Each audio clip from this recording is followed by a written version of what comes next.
Good morning ৰাইজসকল, কি খবৰ সকলোকে মই সুপ্ৰভাত জনাইছোঁ। আৰু হাতত দেখিছে কটাৰী আৰু এটা হাতনি লৈ আহিছোঁ। কিনো পাওঁ গোটেইখন দেখিছে, এইফালে জংঘলে জংঘল। একবাৰ দেখাই দিছোঁ আমাৰ বাৰীখন কিমান জংঘল হৈ আছে। আৰু এইফালে এতিয়া চব্জি কি খাওঁ তাকে সোমাইছোঁ বাৰীত। দেখিছে এইফালে বেঙেনাখিনি অকণমান সৰু সৰু হৈ আছে, লিলমা লিলমা লাগি আছে। বেঙেনা কেইটামান লৈ লওঁ আজি, মানে বেঙেনা বইল কৰি আৰু পোৰা মাছৰ লগত পিটিকা বনাই দিব লাগিব। আৰু বেছি যি বনাই নাথাকোঁ আৰু ল'ৰাটো স্কুল যাবলৈ হ'ব, বেছিখন বিচাৰি থাকি বনাই থাকিবলৈ মোৰ সময় নহ'ব। তাকে বেঙেনা দুটামান লৈ লওঁ। তাৰপাছতে এইফালে দেখুৱাই আছোঁ বাৰীখন কিমান হাবিত কি কি পাওঁ চাব আজি মই বাৰীত।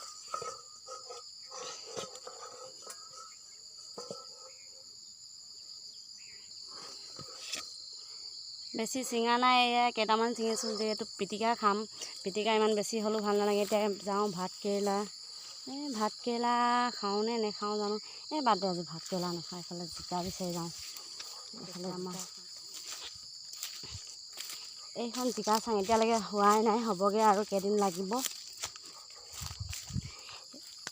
এতিয়া এইফালে যাওঁ, সেইফালে পুৰণা চাংখনত যিহেতু জিকা লাগি আছে। আৰু জিকাও দুটামান লৈ লওঁ, তাকো বইলেই খাম আজি। মানে আজি তেল নাখাওঁ, গোটেইখিনি বইলেই হ'ব। আৰু কি পাওঁ মানে গোটেইখন হাবিৰ মাজতে বিচাৰি ল'ম আৰু কি কি পাওঁ কি কি নাপাওঁ। আহি পাই গ'লোঁ এইয়া জিকা চাঙৰ তলত। এইফালে চাওক, এইখন জিকা চাং হৈছে। মানে গছবোৰ বহুত দিনৰ হ'ল, পুৰণা হৈ গ'ল, মানে বুঢ়া গছ। তেতিয়া মানে পাতবোৰ শুকি গৈছে। আৰু ইফালে চাওক জিকা কেনেকৈ লাগি আছে, লিলমা লিলমে। এইখিনি দুদিন পিছত হৈ যাব, সৰু সৰু কলিখিনি। আৰু কোমলীয়া চাই মই দুটামান কাটি লওঁ, যিহেতু বইল খাম। সেয়েহে মানে একেবাৰে কোমলীয়াটো হ'লেও ভাল নালাগে।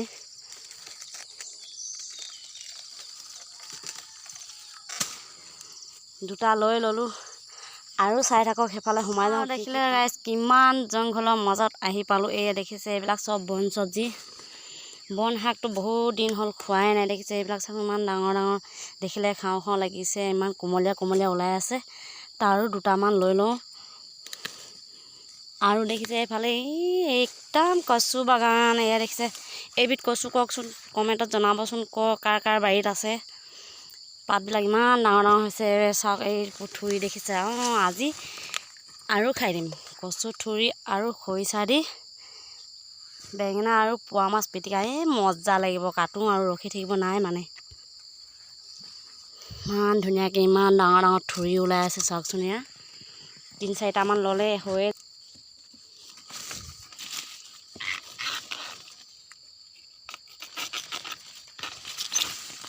দেখিছে এয়া ইমান ধুনীয়া ধুনীয়া থুৰিবিলাক, কেনেকৈ নাখায় বাৰু, খাওঁ খাওঁ লাগিয়ে থাকে। আৰু মানে এইফালে দেখিছে এইবিধ ক'লা হয়, ক'লা আৰু বগা দুইটা বিধে আছে বাৰীত।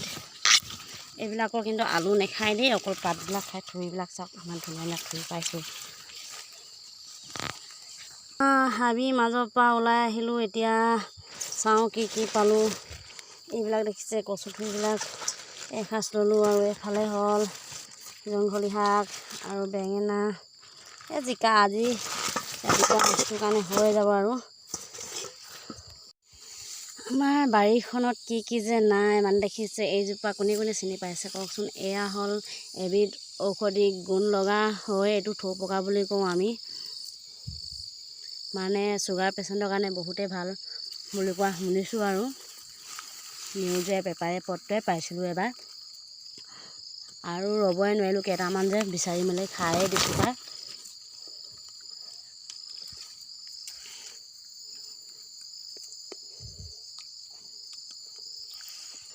আৰু এইফালে দেখিছে ইমান জংঘলৰ মাজত দেখিছে, মানে বৰষুণ বেছি কাৰণে গোটেইগাল হাবি হৈ গ'ল, চফা কৰিব নাপালোঁ। এই হাবিৰ মাজতে এনেকৈ জলকীয়া কেইটামান লৈ লওঁ। আৰু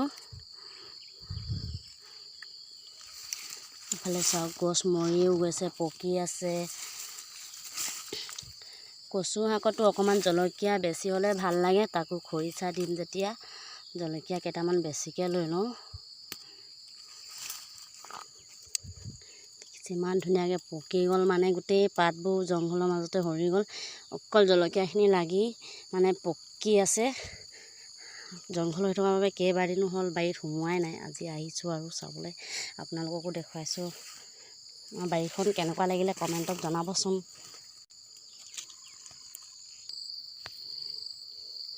হৈ গ'ল, এয়া দেখিছে পকা পকা জলকীয়া পালোঁ আৰু এইফালে এসাঁজ পালোঁ। একবেলাৰ কাৰণে হৈ যাব। আৰু আজি মোৰ ভিডিঅ'টি ইমানে।